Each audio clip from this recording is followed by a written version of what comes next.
Hi, I'm Teacher Malyn. The last lesson that we're going to have on solving linear equations is by graphical method.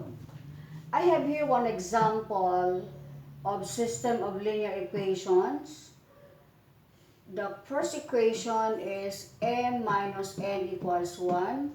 Equation 2, m plus n equals 3. Okay, the first step to be done is to find the x and the y intercepts of equation 1. Okay, so this is the equation 1. So we let n equals 0. So we have now m minus 0 equals 1. So m equals 1. So the first point that we have is 1, 0. Okay? Then, this is now the x-intercept.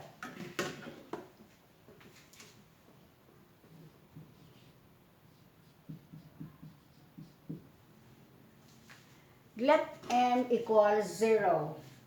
So, m will become 0 minus n equals 1. Negative n equals 1, then n equals negative 1. So the point, if x is 0, if m is 0, then the n is negative 1. So this is the y-intercept. Then I plotted these 2 points is here. P1, P sub 1 is n, m is 0, is 1, and then the n is 0. So it won't move. For P sub 2, we have 0 for the x, and then for the n, and for the 0 for the m, and then n negative 1, so going down. Okay, then I connect point 1, P1 and P2. So this is the line. Okay, of the first equation, m minus n equals 1. Then let's go to step 2. To step 2, we have to find also the x and the y intercepts. This is equation 2. I let n equals 0 following the given equation. So m equals 3. So P3 equals 3, 0. So P3, I plotted it here. 1, 2, 3. So 3 and for the y-axis or the n value. X. So we have here P. Yan eh.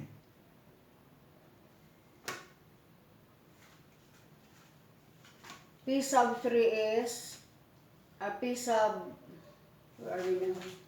P sub 3. P sub 3 pala tayo. Sorry. P sub 3 is here. 1, 2, 3.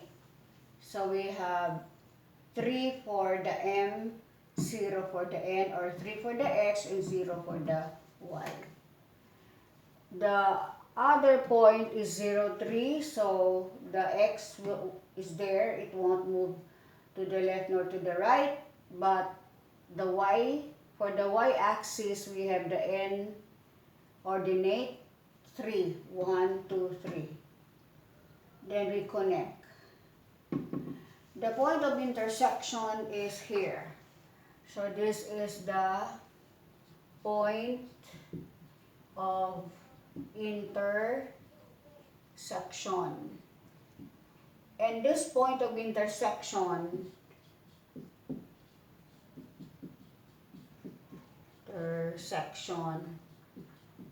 is the solution set. So therefore, let us identify the point of intersection. So from here, we move to the right, 1, 2. So the m is 2, then it goes up from here 1, 2, then it goes up, we have 1. So therefore the solution set is 2 and 1.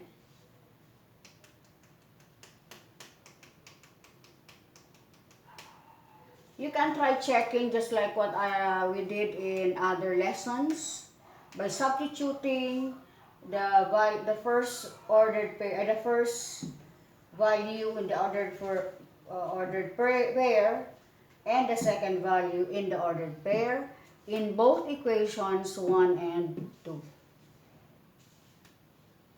Okay, so this is an example of solving system of linear equations by graphical method.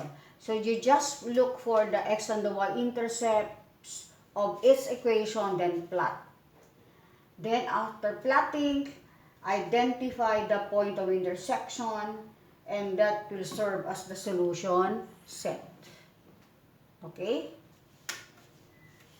There's no question. Since you paid attention, so that means you understood. So you are ready to copy the example.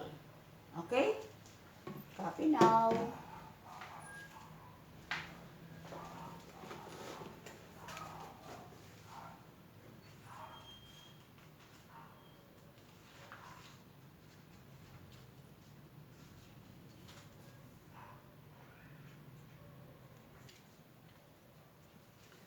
Let's have another example on solving system of linear equations by graphical method. So, the equation 1 is x plus y equals negative 2. Equation 2 is x minus 2y equals 4. So, just like what I did in the first example, we have to find the x and the y intercepts of equation 1. So, after let y equal 0, so 0, y here now is 0, then finally we have x equals negative 2. So, the first point P1 is negative 2, 0. Then let x equal 0, then we found y equals negative 2. So, P2 is 0, 0, and negative 2. Then step 2, we'll look also for the x and the y intercepts of equation 2. And this is equation 2, x minus 2y equals 4.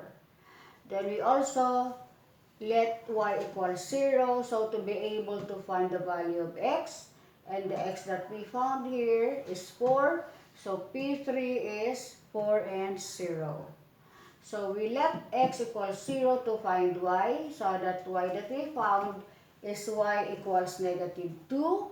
So P4 is 0, negative 2. Then plot the points for equation 1. We have the x-intercept of equation 1, y-intercept of equation 2, and we plotted it here. So we have here P1 and P2 is here. So this is the line of the graph for x plus y equals negative 2. Then I've also plotted point 3, P3 and P4 for equations x minus 2y equals 2. So P3 is, where is P3? P3 is here. 4 and 0, and then P4 is here, 0 and negative 1. You will notice that the two graph, and this now the graph of x minus 2y equals 4. You will notice that the point of intersection of the two lines is P4 is 0 and negative 2, I mean, where P4 and P2 intersect. So therefore the point of intersection is 0 and negative 2. 0 and negative 2. So therefore the solution set is 0 and negative 2. As I told you with the other example, you can check by substituting the value of the x and the y in both equation 1 and equation 2. If the result is true to equation 1, true to equation 2, that means this will be the correct solution set for both equations and both equation 1 and 2, forming the whole system of linear equations. And we did it by the graphical method. Okay, I hope everybody understood. So, time for copying.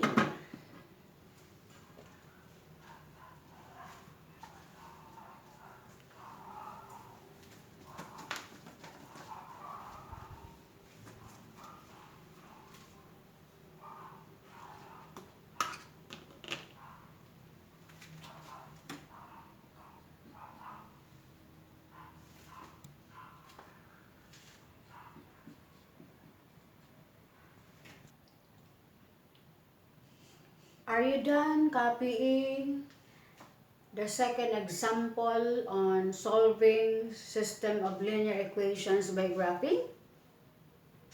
Do you have questions? Okay, that's good. Now I